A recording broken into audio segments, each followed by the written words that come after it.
Welcome, everybody. We're so glad to have you here, and Mark and I are excited about our new round of interviews. So, thank you for being here on our first night tonight.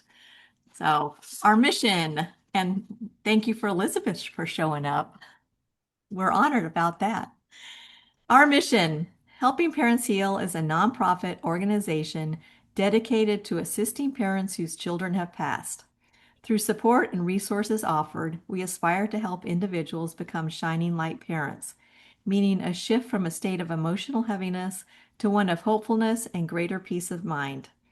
HPH goes a step beyond other groups by allowing the open discussion of spiritual experiences and afterlife evidence in a non-dogmatic way. HPH affiliate groups welcome everyone, regardless of religious or non-religious background, and encourage open dialogue. Attendance at this meeting is voluntary. We hope that participants will learn from and share with each other. Discussions here are confidential and not designed to replace traditional therapy or spiritual counseling. Helping Parents Heal offers a wide variety of speakers, allowing parents to learn about many possible ways to heal. This includes presenters covering progressive topics such as afterlife evidence and connecting with children who have passed. The views expressed by our guest speakers may or may not reflect the opinions of Helping Parents Heal leaders and members, so we ask that you take from their presentations whatever may benefit you personally. Welcome, everybody. Thank you, Lynn, and good evening, everyone.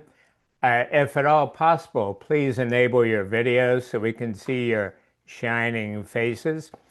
Speaking of shining, it's a sacred honor to interview these five amazing parents in this session who have had one or more children pass on. They are affiliate leaders, that is, group leader, and/or caring listeners for Helping Parents Heal.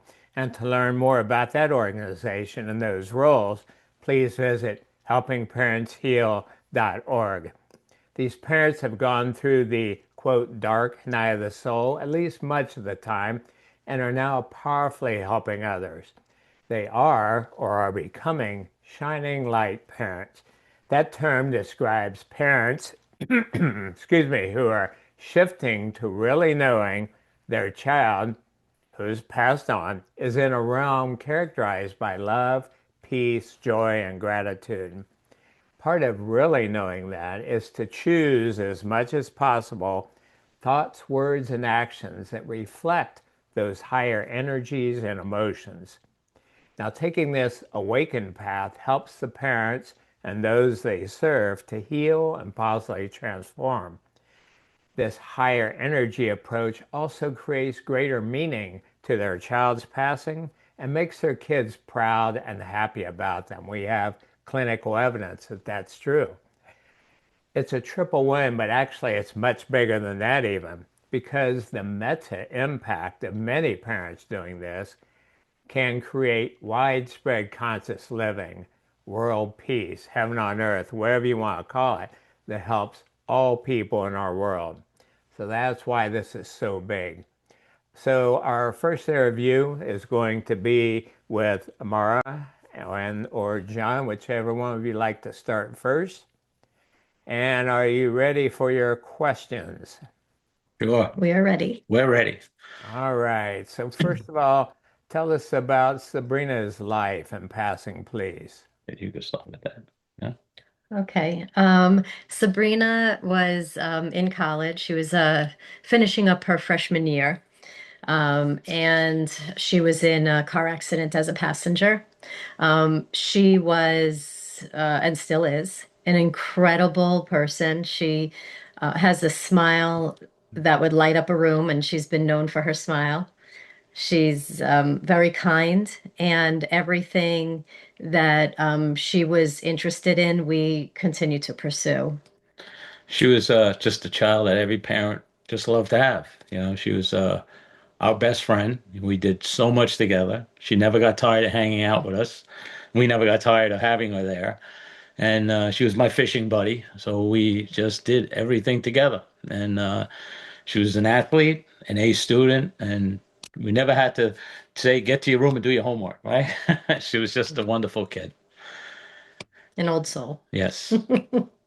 Yeah, so since there are two of you, you have a little more time to talk about her. Tell us more what you mean when you say an old soul and some examples of that, please. Even before we understood the afterlife, soul plans, we I felt like Sabrina knew more in her young body than most adults knew. She had a very calming effect. We both ran businesses, and Sabrina would say, "Relax, enjoy life." I was like, "Who are you? You're five."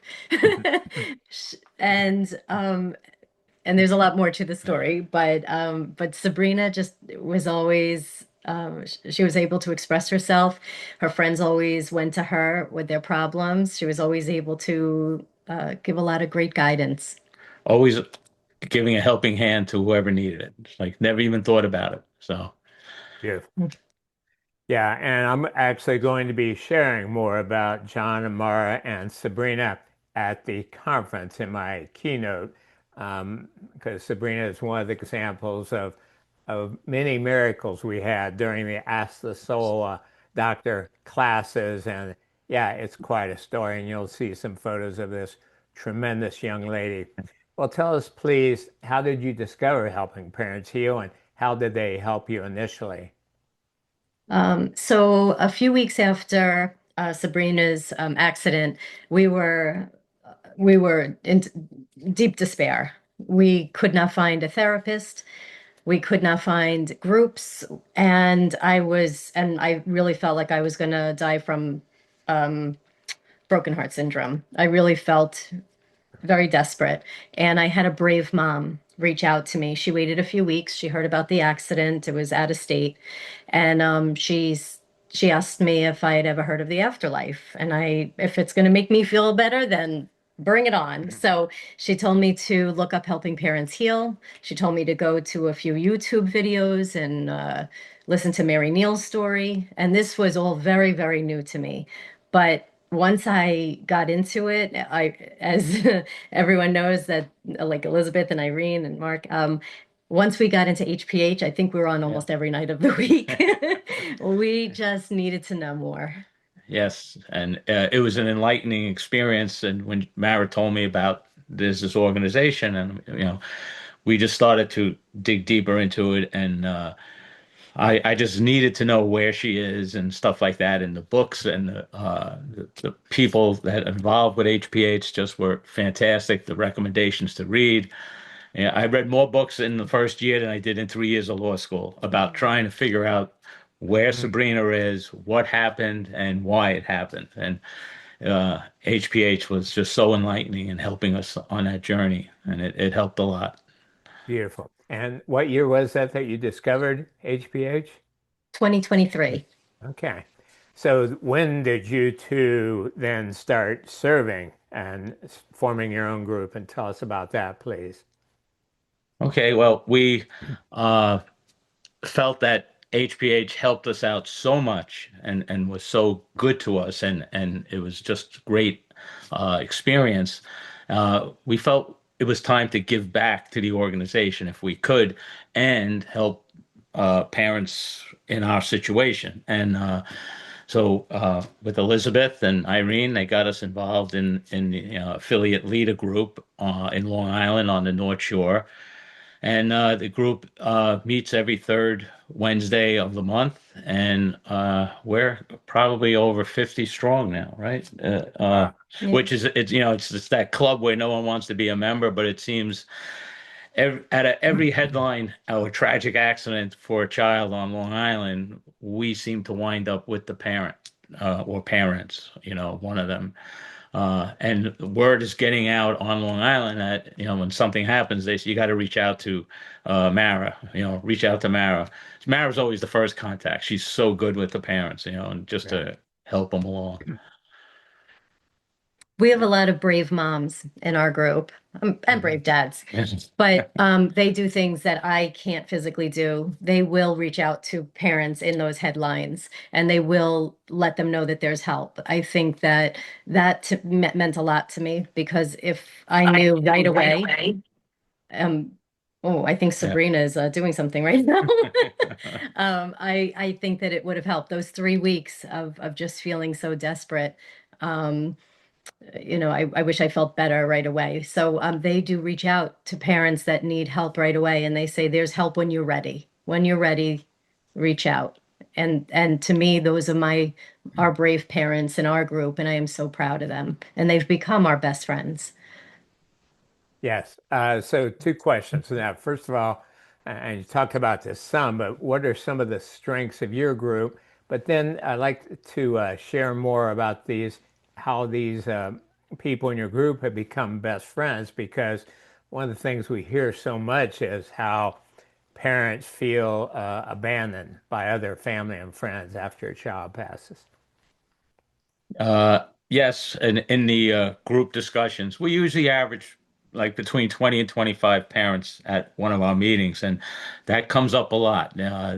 They they they want to just voice what's happening like the last month, and they share stories with how people just don't they leave them, or they left, they have no one to talk to, and so they come to our meetings, and we try to keep it to an hour, but I don't think we get home before 10 o'clock. It starts at 6:30 and no one wants to leave. We serve coffee, donuts, whatever, and and they just feel like it's for those couple of hours they get to talk and to people who really understand, and unfortunately, there's so many different tragedies in that room, and everyone just shares it, and they talk about the mediumships and the afterlife and the soul contracts, and we kind of cover like the whole gamut, and it seems almost every meeting we get somebody new, so we introduce them and they tell their story, and we try to say, just tell us about your child. You know, uh, Unfortunately, sometimes it goes a little into the crazy details. But we just like, and everyone loves to talk about their child. So it's a good experience. Sure. One of the strengths is that we are a couple too. So kudos to John, because most of the people in our group are couples. So it's nice to see so many men when I know that mostly women come to these meetings and share their feelings. Yeah. And Mara, what else can you share about that, finding new friends after a child passes? I found my new besties. We talk all the time, even if it's a chat. We put together a chat group, so it seems to be all day long. If somebody's at work, they'll come back to 65 messages. But we tend to share throughout our day, and we're so proud of our accomplishments when it comes to how we honor our children, if it's a bench or foundations. And we share all the time about signs, all the time. So there's always somebody to listen. Yeah. Which is a great segue into my next question, signs and visits, because that's so pivotal, as you know, for parents to say, oh my gosh, they really are around. So, what can you share with others about that? Well, Sabrina was really good at signs. We didn't even know what a sign was, a real sign. Yeah. But a blue butterfly hit John in the head one day, and I said, I guess that's a sign. So the blue butterfly happened to have been our first sign, and I asked Sabrina for a dragonfly visit because in New York we really don't have a lot of dragonflies, and that was on my birthday, the year that she passed. So that was 2023. My birthday was just last week. So July 19th, I blew out the candle and asked for a dragonfly visit. And on July 20th, I had a dragonfly visit like you would not believe. I was with my assistant. I'm in real estate, and this one dragonfly, as we walked out of the house, just circled my car for 10 minutes. One Mm, dragonfly, mm. and I videotaped it. And that was when I really started to believe, really, really believe, because I said, how could this one dragonfly, where we don't see any, not want to leave my car? And then there was more to it, but it was that was a huge sign for me. And then songs on the radio Right. at And appropriate times. well, one of the biggest, it's kind of become almost like a family joke. We used to go out to dinner a lot, the three of us, and after the passing, and probably right after 6 months in, we're in a restaurant, and the lights start blinking just over our table. It was kind of weird, like the sconces on the wall were were blinking, and the server would come over and say, "I'm sorry that the lights are flashing. They haven't that hasn't done that all day. I don't know. It must be a problem." I said, "No, it's we It's our daughter in spirit. we know." And she was very in tune to it. She goes, "Oh my God," and she wanted to know all about it, whatever. So, and then we go out to another one of our favorite restaurants that the three of us used to go to, and the lights went out and on. Like clicked off, clicked on, and the waiter came running over, and the manager was like, "No, it's okay. We're good. We know what it is, you know." And it happens probably right more Oh, frequently than not when we're out. You know, we have our cocktail, you know, with dinner, and we always toast Sabrina, and then that's when something happens. So it's interesting. The signs are definitely there, you know. Yeah, So beautiful. Well, if we have time after we answer questions, I will share. I can't not share the wonderful story we had. But let's go to the other. So, what are three things for each of you that you've learned over the last several years and you'd like to share with other parents? you want me to start? yeah, go ahead. Okay.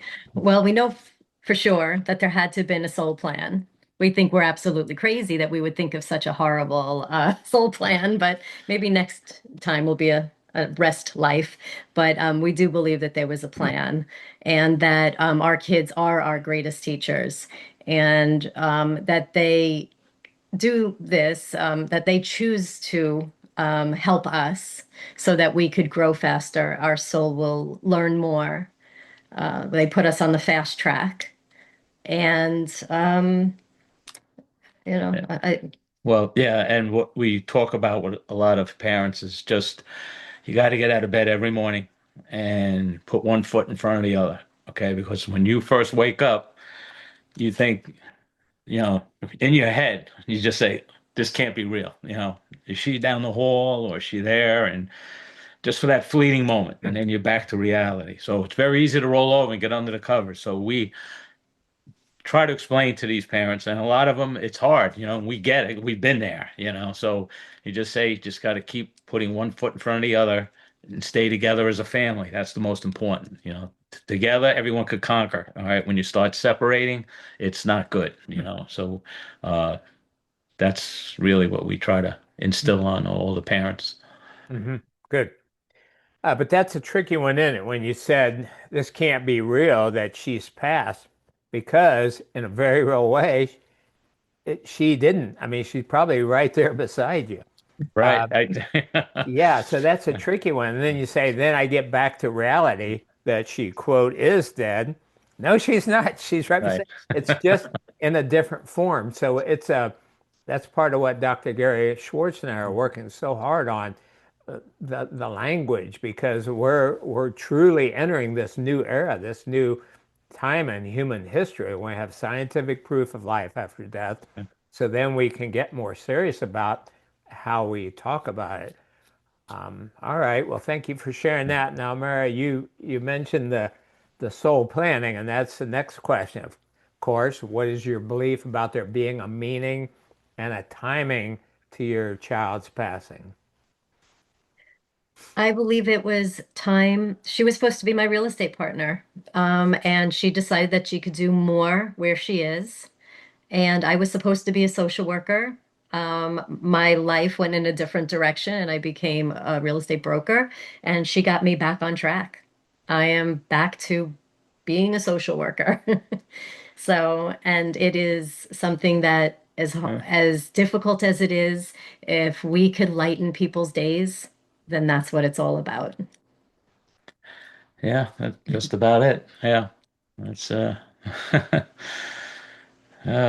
So you said you read widely, and this idea that there is a soul contract, some pre-birth planning involved. Not that everything is set in stone, but there is the possibility you, your three souls, plan this possibility for good reasons that we may never fully know till we on Earth pass on. That idea can really sound cruel and twisted to parents in the beginning. Tell me about what convinced you more and may help other parents wrap their head around that. hmm, that's a tough one. Go Well, ahead. I just think that she was all about helping people. She was about Yeah. helping animals. She was also very much into the environment. By her passing and us starting a foundation, we're able to help people in a much different way, but we've done adoption events, which we would have never done. We've done environmental events that we would have never done. So, and then with helping parents heal, just being with so many people and meeting so many people, I just feel that this was the path that we were supposed to be on. And Sabrina came along to put me back on that path, and John as Yeah. well. John is a retired New York City firefighter, so it's in his blood to help people. Yeah, it's we kind of when the whole family's together and we talk about the soul contracts, we I try to lighten it up a little bit and I say, okay, which one of you guys thought of this? You know, I said, we, all right, you know, we're looking around the table. It's like, who thought of this deal? You know, so I said we could have done all this without having this, if that makes any sense to you. But then we sit down and me and Mara talk about it and it says we never would have been as opened up as we are unless we're going through this. And I see that. In the very beginning, I didn't, but now I really feel it and see it, you know, and that enables us to, by being so open, it enables us to help people in their time of need, you know, because we were there and I see how they are. And then we tell them there's hope down the road. It just stay with us. We'll get you through it together, you know, and it seems to work. So, Mhm. Well, and another factor for Sabrina is that, and people who are watching this, I've worked with them and they asked the Soul Doctor class. I learned about Sabrina. I'm going to show you a photo and tell a story soon. So it's clear that she's a more evolved soul, which many of these kids are, perhaps all of them. And the name of my Q&A for the Helping Parents Heal newsletter is more evolved souls don't need long earthly lives. So she didn't have to go to Earth School. You know, she came here for a Mhm. while. She made a big splash, so to speak, and then she's on her way. And also knowing that you are eternal soulmates and you'll see each other again. Plus, part of your energy is together right now in the really real place, home. Um, so, what are your reactions to that? What else can you say about that? uh, I don't know. Well, Sabrina, I feel, I always wonder about why did she feel that she needed to come here besides our growth? And, did she need unconditional love? Did she need to just like have the best 19 years ever? And I just feel like one of the songs that comes to us all the time is I lived, right? I don't, Yeah. and that's so Sabrina. Every time it comes on, she lived her best life. So if that's what she came here for, then she did it. She really did. And then she kind of, the situation shattered us and opened us up so that we could do our work in her memory. Yeah, I just want to add one thing. It's, you know, we come from a real Italian family. And when Sabrina was growing up, some of the older aunts would be, you know, she's such an old soul because she was so well behaved and everything. So, you know, I didn't think that meant anything that I know it means today, you know. So now when I hear that about other kids, oh, that kid's such a good kid, he's such an old soul. It's like, no, don't say that, you know. Yeah, So, so that's one of the family jokes that we just kind of, you know, chuckle about once in a while. But sure, sure. Well, we have to chuckle about it. I mean, you know, sometimes you laugh to keep from crying, but also when you true. understand the big picture of life, and no one really dies. This time on Earth is a blink of an eye on the span of eternity. We're all part of God. You know, we're all connected, and we'll see each other again. Then a lot of the drama and pain we have. Of course, there's going to be some sadness and missing, of course, but taken too far, it really is needless when you understand how life's set up. Well, let's since you two, you know, covered some of the bases as a couple, we have a little extra time and understand some of the people who watch this and will watch this on YouTube and so on won't be at the conference. So I want to share this miraculous story. This is last year, and John and Mary were talking about their daughter Sabrina, and showing what a marvelous young lady she was. She loved everything water, water sports, cleaning up the beach, jet skiing, you name it. She was a water girl. And how kind she was in giving, like many of these evolved souls. Well, my fiance, life partner, Andy, is a medium. Um, and by the time our meeting was over, Andy was asleep. Well, the next morning she woke up and she said, "Was there something about a Sabrina last evening in your meeting?" I said, "Yeah, why?" She said, "I dreamt that I kept watching Sabrina the Teenage Witch, that TV show." I said, "Well, that's pretty good." And she said, "And what about water?" And I said, "Why do you ask?" She said, "I had a cup of water, a mug of water on my bedside stand. When I woke up, half of it was on the floor, but the mug wasn't turned over. How does that happen, first of all? Half a cup of water's on the floor." So then I told her the rest of the story. I immediately emailed John and Mara, and they said that was his birthday and the best birthday present you ever have. So let me just share briefly. Um, so we've been talking, and Oh. can you see this photo? Yes. Yes. Okay, so here they are. What a lovely young lady. Her eyes are just, yeah, it's like she was seeing more than most people. And when I looked at this photo, um, I immediately had this thought, and maybe it's from her. Some people, especially those with a pinpoint view of life, would say, "Oh, how sad. Oh my gosh, we have Sabina entered the waiting room." Well, that's pretty close to Sabrina. Yes.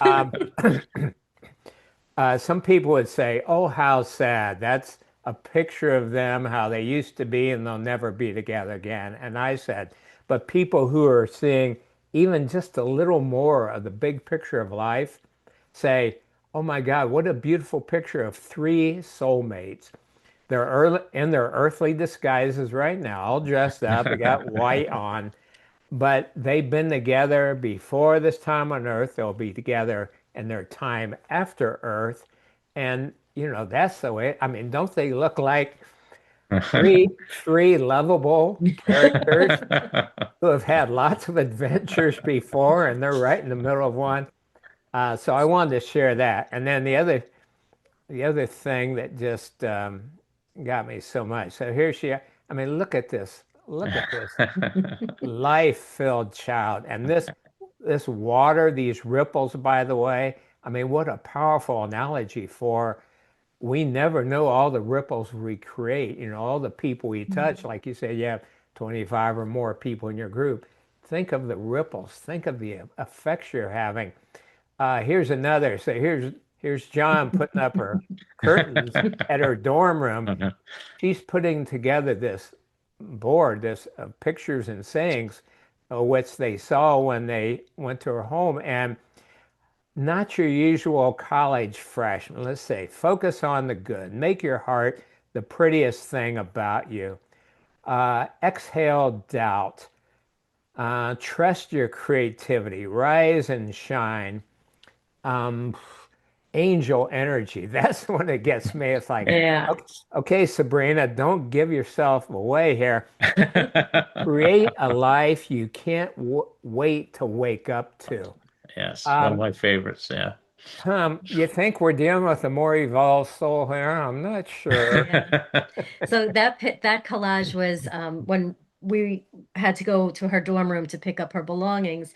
I walked in and my heart just stopped because something on the wall just said, like, look at it. And there was a blue butterfly in the bottom left corner of that collage. And that was our sign. So blue butterfly, we hadn't seen the finished creation that Sabrina put together. And Mm, then mm, angel energy. And as I'm looking at this, I'm saying, what is going on? Angel energy. And then mm. later on, I still look at this. We now have it under glass in our den. There's a lightning bolt on there. And now we know all about Suzanne Giesman and Susan.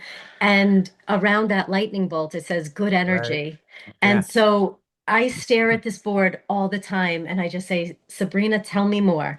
And so much comes from that board. And she didn't know, her soul knew, I'm sure, that she was preparing to leave. But Sabrina, she just knew she was going to have the best freshman year of her life. I bet she did. And she did. Yeah.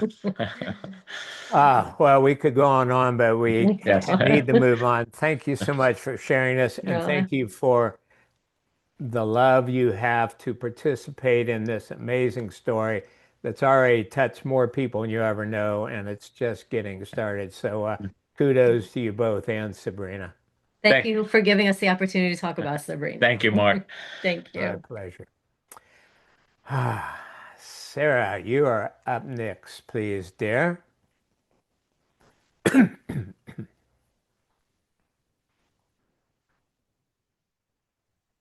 Hi there. And there we go. Okay, yeah, I was going to say if you speak up, we'll be able to see you.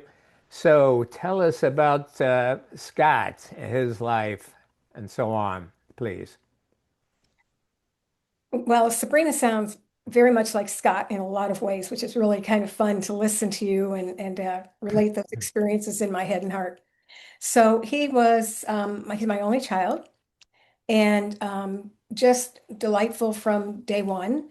And so I just was always grateful. I'm still very grateful. I will always be grateful for the I don't know, watching a child grow into who they're becoming and knowing that part of it was from us as parents and some of it was just who he was, that he was just bigger than life in so many ways with a huge smile that was constant. So in bringing him up, which was super simple, very easy, he was just, I don't know, creative and drawing and just making things all the time, which just gave me lots of things to keep. And I still have those memories as well, which, we all keep whatever we can of them. So he was easy, delightful, and creative in those ways. As he grew a little older, he was very smart, did really well. His dad and I would look like, how did you come from us? You're so smart. And yet he just did it so easily. He would sit in front of the television set and do his homework on the floor, like night after night. And it was like, how do you do that? I mean, we could have recommend, said you need to go to your room or you need to go to a desk, but he was doing straight A's, and it was you couldn't even uh, question that he was able to cover all the bases with the TV and what he needed to do. So he played soccer. He was very athletic, and he loved especially soccer. So he played soccer from the time he was 4 until he graduated from high school, and it was just amazing to watch him thrive in that. He was co-captain, and again rising to the that place that you just look at them in amazement and go, who are you? But Mm-hmm. not it sounds like with Sabrina as well, no ego. That wasn't there. It was just them being them, and I so loved that about Scott. So in high school he thrived, and he became senior class president, and he graduated fifth in his class out of 400. So it was just like watching a miracle happen, as we watched him develop and become who he was. One of the really cool things that he did back in the day. So Scott was born in 1975, and he passed in 1994. So I've been on this journey a very long time, and very different in lots of ways because of what wasn't available to me. But I'm going to go back to a memory that is just so close to me.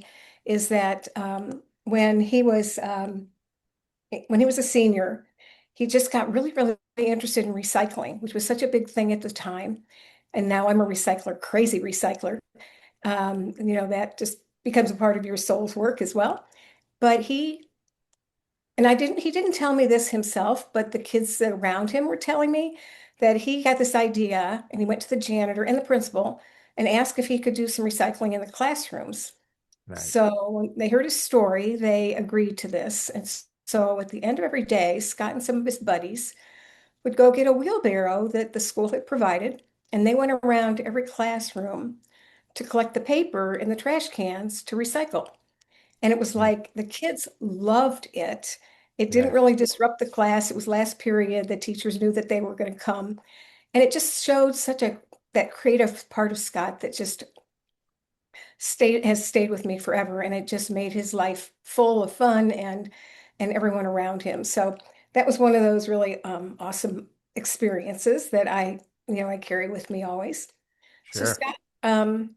Scott went on to he went to Miami University in Ohio, and he was studying the environmental sciences because that became just a really big part of his recycling program.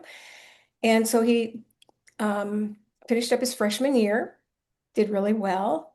And in that period of time, even before he went to Miami, Scott had a seizure one night after he'd won an award at school.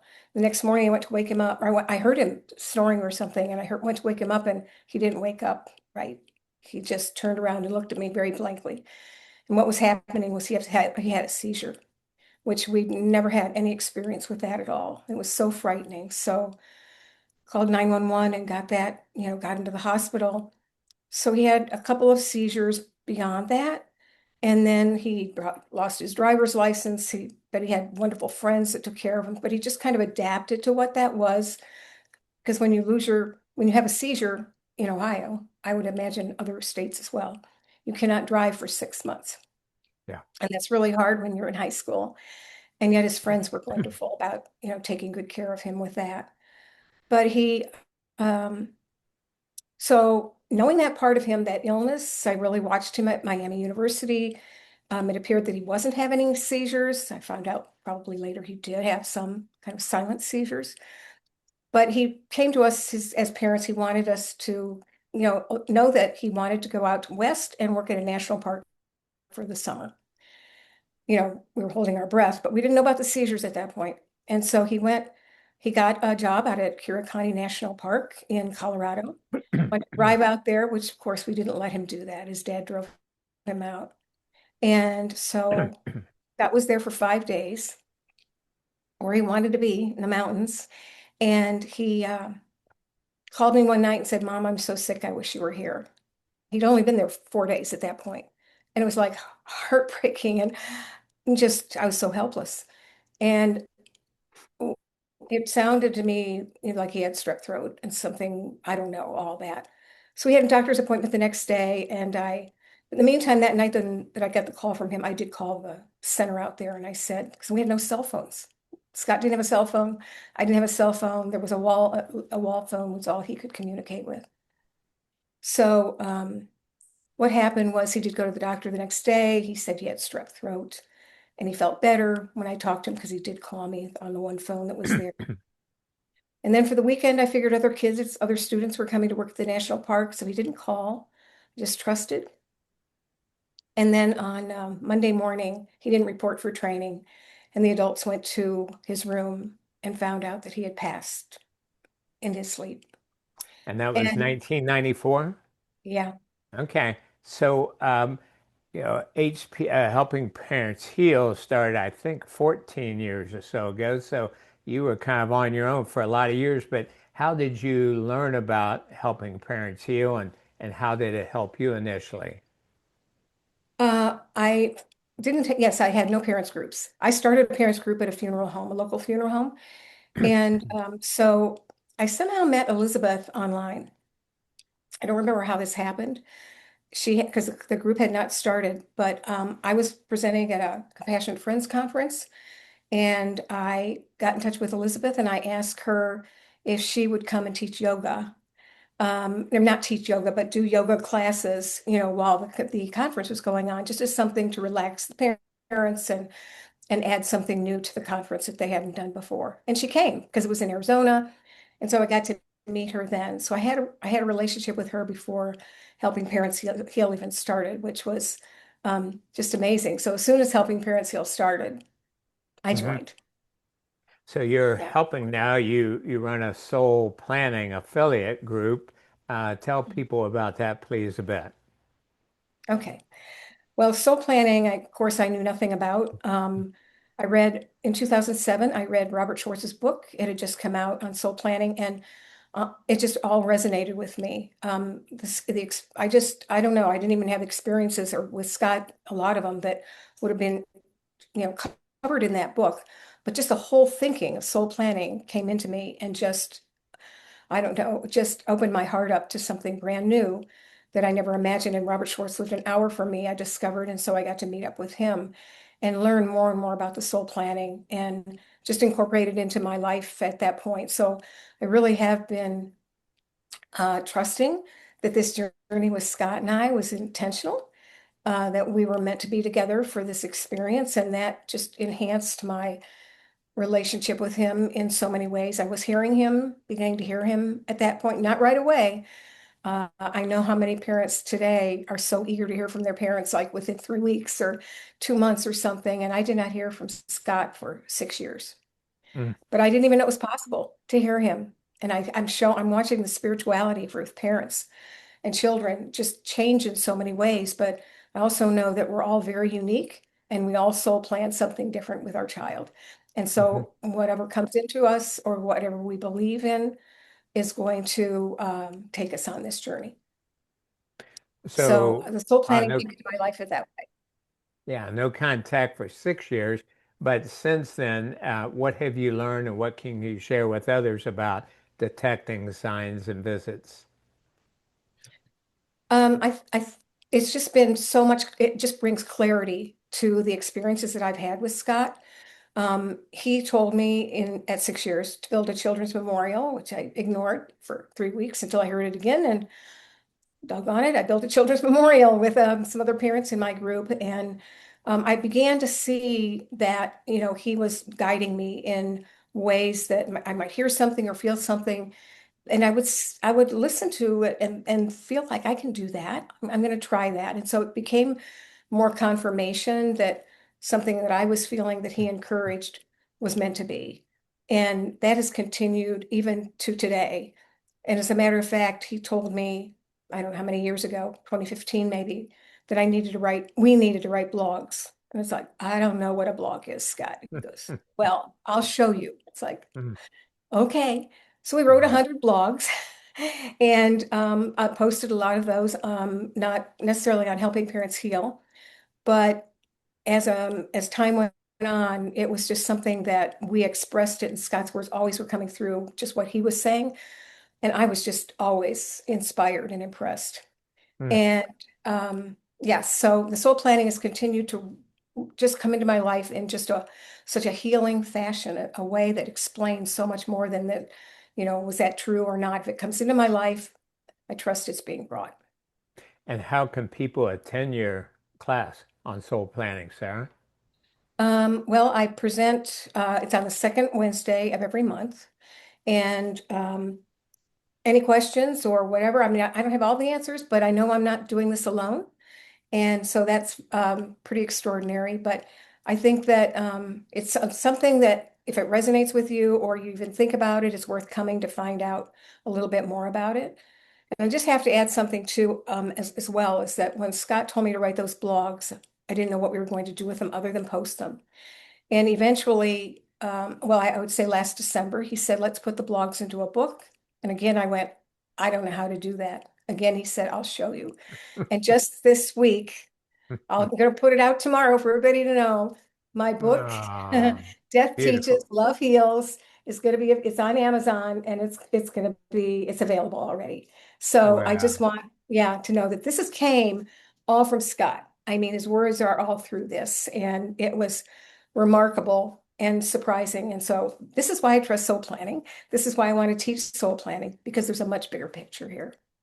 Even death when I said no teaches, every time. death teaches, love heals. Yeah, what a great title. So, on Amazon, you say? Mhm. And back to your soul plan group then. So if people go to the helpingparentsheal.org website and then the top tab, affiliate groups, is yours under special groups? Do you know Oh, the sub-tab? no, I don't. Okay. Lynn will look that up and find that out for us because I want people to know how to get your class. Well, so you've been on this journey for a lot of years. What have you learned that you wish more parents knew or you'd like to share with other parents? Three things. I think a really big part of it is to trust the journey. And I know I've kind of let go of my control, and I what comes into me that interests me or feels right or excites me or whatever is more what I go with rather than having to dig in and demand that this or this or this be happening.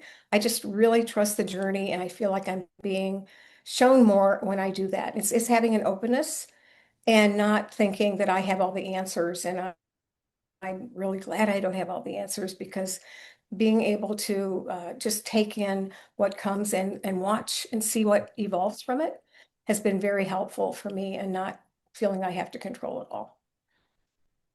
Okay. I don't know And if that any helps everybody, final, but go ahead. mm, no, it's just, it's so interesting because my husband is not Scott's dad and he had no interest in it. And now I'll say, that was so planned. And he'll go, I know. And so it's really kind of cool to see and very heartwarming to see someone who was like, he's not distant from my situation. But when I say this is so planned, he says, I know. And it's like, and I talk about this with lots of people outside of helping parents heal as well. And I think that that is a topic that's going to become more and more present. I hope it does as we evolve and become more aware of the experiences that we have with our children, that there's much more going on. I also believe if you're not getting signs from your child as much as you want, to trust that you're still meant to do the work that you're doing. So, we're not ever alone doing this because the soul is always at work. And to trust that even if you're not hearing them or being guided by them, to trust that that which interests you or the direction that you're going in, and even mistakes, because mistakes are great teachers as well. So there's, it's to trust your journey is something that I've really done. Okay. Thank you. Well, Lynn just posted, yes, it's helpingparentsheal.org. Top tab is affiliate groups, and then the sub tab special interest groups. So people can learn more about soul planning and get Sarah's help. Well, Sarah, thank you very much. Again, and this is really, I've read Michael Newton's, and Michael Newton, of course, is the founder of Life Between Lies, and Rob studied with his trainers. But um, one of the things that comes through loud and clear, this is all about love. Souls have so much love that they're willing to endure what they knew could be horrible heartbreak, but also know just what a sacred opportunity for growing, helping others. So, yeah, I stand in awe. Super job. Thank you. You're very welcome. And our last guests for this session, Laurie and Ray Roman. And so if you would come on, please speak up and tell us about your son, William. Okay, thanks. Here we go. Yes. Okay. Our son's name is William Roman, and he was a beautiful child. He was very easy to raise, um, more passive and quiet as he was growing up through his younger years because he's a twin. He has a twin sister, and so he kind of usually used to stand behind or to the side of her and let her always try something out first because she was a little more brave and experimentation with different things in life as things were going on. As he grew into junior high and high school, he uh, became more, as we noticed, more involved with helping people. It was like we found this out through his friendships he had. He had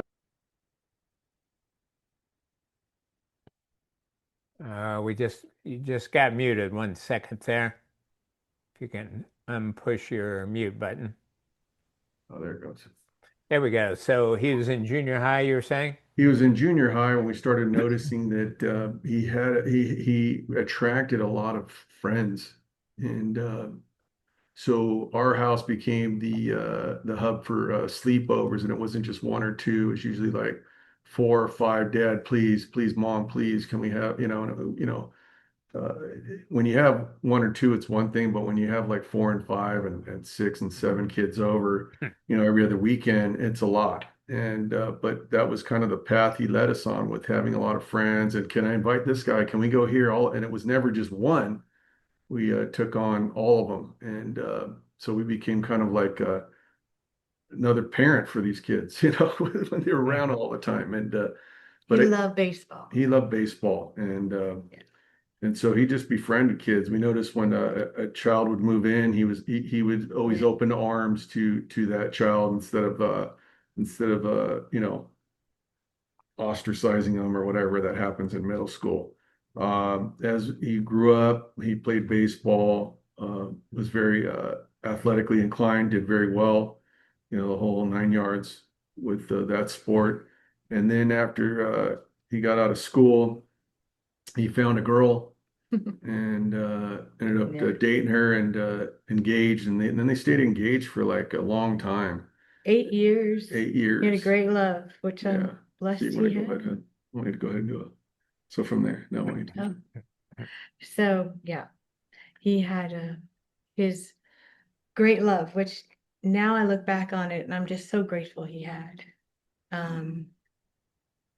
I know for me, he was one of those real sensitive souls. He could cry real easily. And as a young man, to cry like that, he would feel he was my clinger.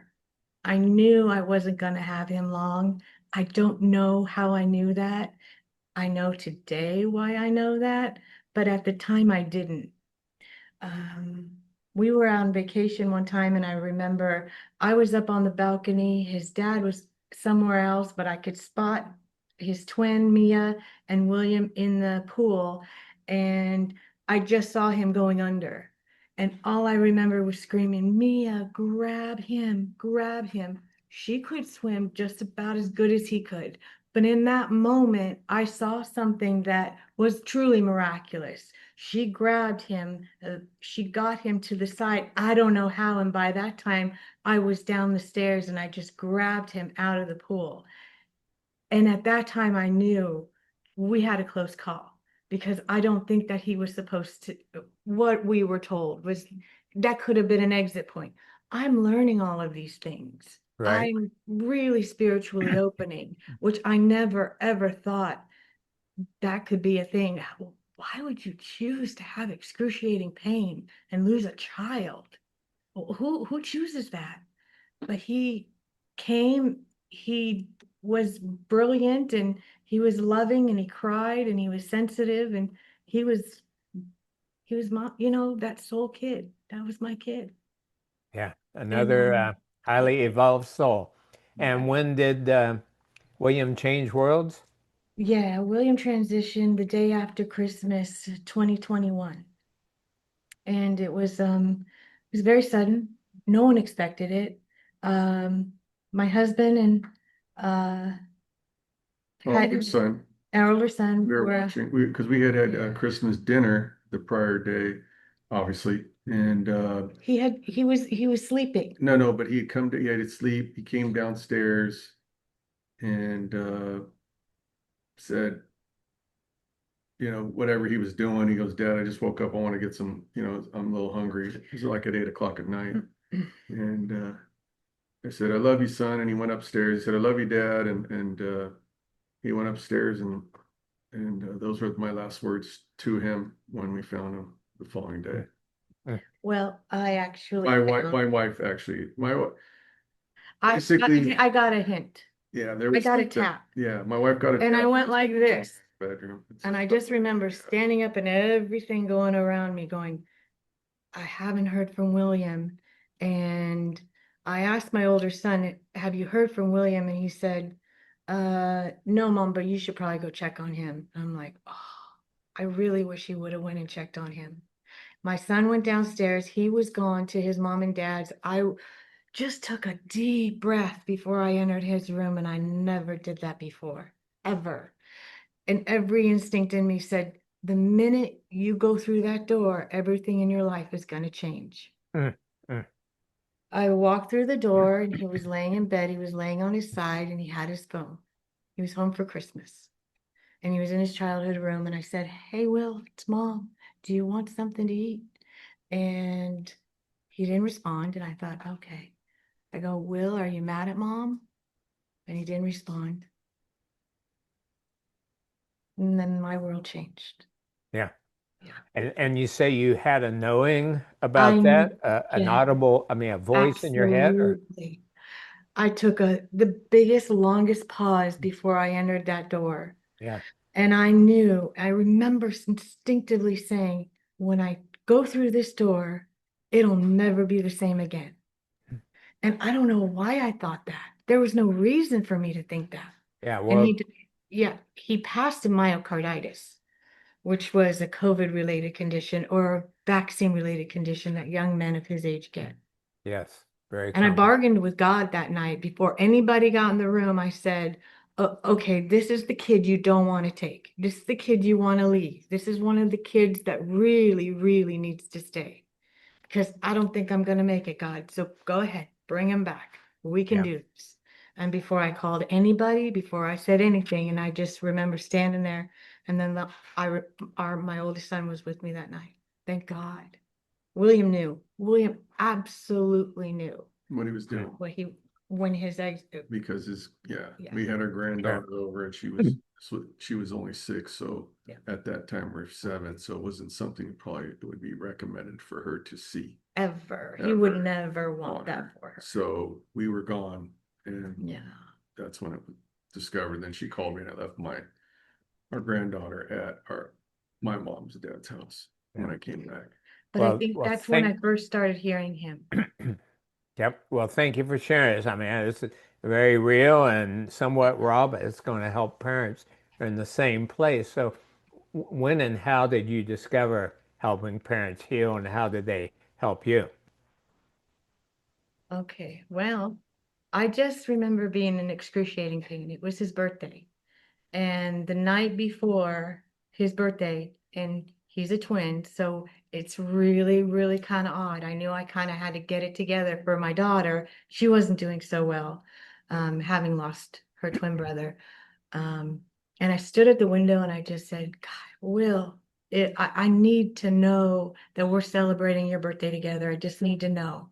So I, for whatever reason, was told if you're going to ask for a sign, make it a good sign, make it extraordinary so you know that that's your son or that's your kid.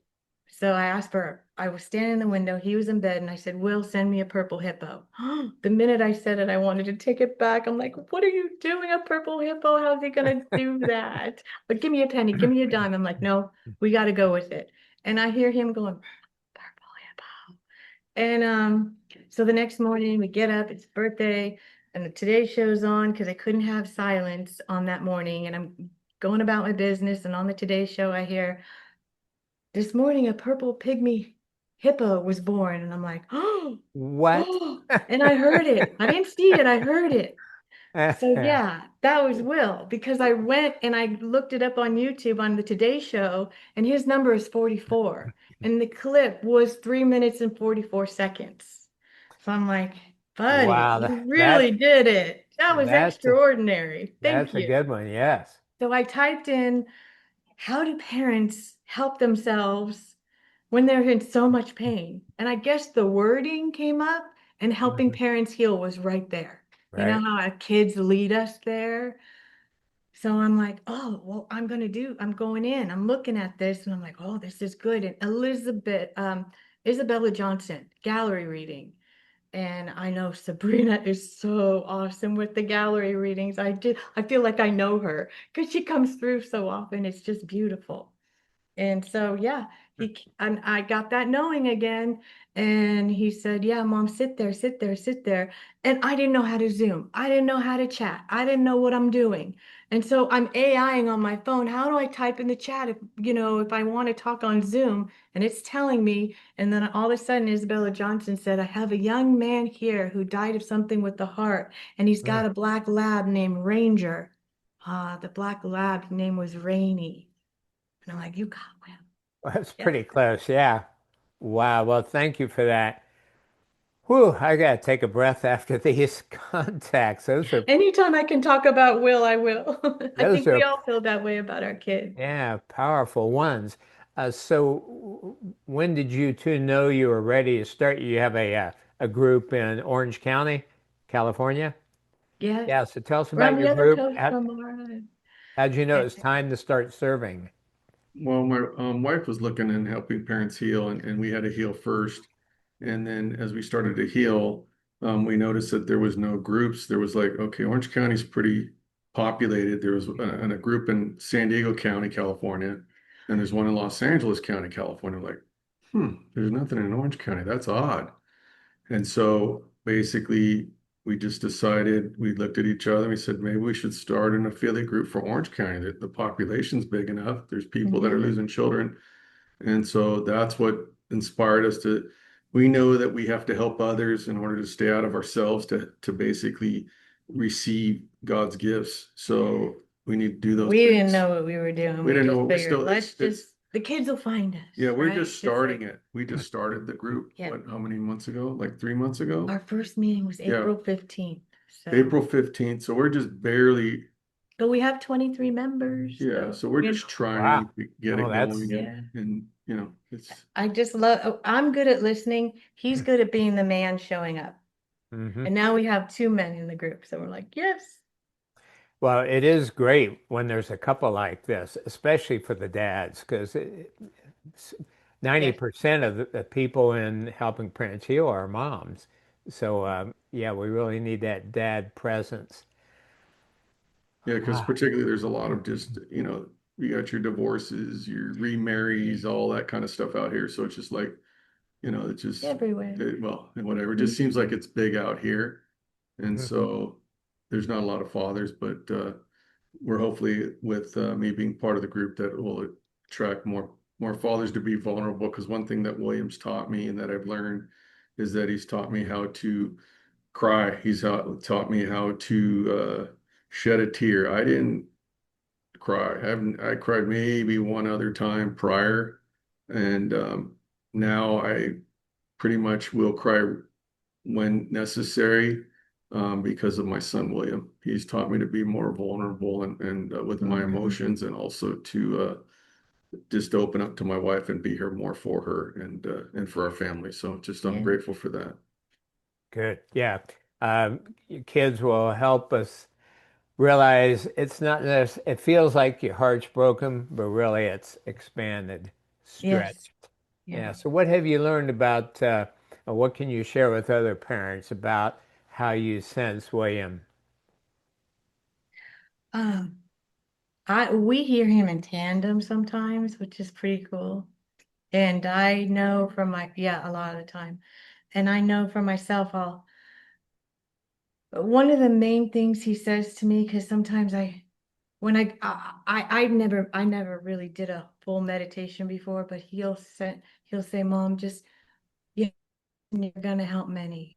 Because if that one person goes out and talks to another person, and it's just like John and Mara said, your ladies reach out to other people who are hurting. And I know for myself that phone can weigh 100 pounds. I'm not lifting it. But if I can do this, or if I can be a safe person for someone to call and say, all I wanted was answers. Tell me it's gonna get okay. Tell me it's gonna be all right. Am I gonna make it? Because sometimes I didn't know. I Yeah. really didn't know. How do you get through this kind of pain? You don't get through it. You just learn to deal with it in a different way, I think. And nobody will know that. And I know all of us say it unless you've lost a child, and that camaraderie that you have. And then you see the women and the men on here with that light in their eyes, and you're like, there's something to that. We don't have to walk around trudging. I used to trudge. Oh, every morning I had to remember again, I lost my son. I don't trudge today. I walk a lot lighter, and I have a lot of good people in my life. And these beautiful Zoom meetings and these beautiful people that I meet really enhance everything. And I learn every day something that I can bring to my group or they can bring to me. It's a beautiful, beautiful That's organization. It saved my life. powerful. Yeah. What would you like to add to that, Ray? Well, basically that what could I share with parents? If you're a non-believer, in the beginning, I was skeptical about a lot of things. I wasn't more of a realist, but like it was said, is like after time, like coincidences don't become coincidence. And that's the only thing that made me believe when things would happen, with lights, with finding dimes, because he had a nickname, with a dime in it. And so, with odd things that would happen, and then they don't just happen once, they happen like not regularly, but just when you need it. And so then I started to believe like there's no such thing as coincidences in life. And so that's what made me become a believer, so that the only way I exist is knowing that he's here with me right now, or else I can't exist. That's just me now. And so I know that he's here, or else forget it. But I know he's here with me. He's guiding me when it comes to my career, work, and life, and my journey in life. He's changed the trajectory of where my life was supposed to be. And I think it's in a better position because of him. I know it's in a better position because of him. And Yes. Just to believe that because it is true, but you have to be open-minded to the process. Yeah, it's very common for humans to stay in spiritual amnesia, just kind of take the easy way until something really wakes them up and shakes them up. And the passing of a child can definitely do that. What are your thoughts, both of you, about the idea of the soul playing, that there's a time and a meaning when a child passes? I think I did touch on that a bit with mine. I never shared this with my husband that I always felt that William, because I always was like, where's William? I always had that anxiety about it. And so when I believe that he he wanted to be home, he wanted me to find him. You asked me that a year ago, I would have been like, absolutely not. He would have today it just changes your spiritual journey on this and hearing things. It's an awakening for sure, and it changed me forever. And I know that there's a reason why, even if it's just to help and to enlighten other people in my area, and then they can enlighten me. It's just a give and take of love. He was all about the love for sure. Mm. How about you on that one, Ray?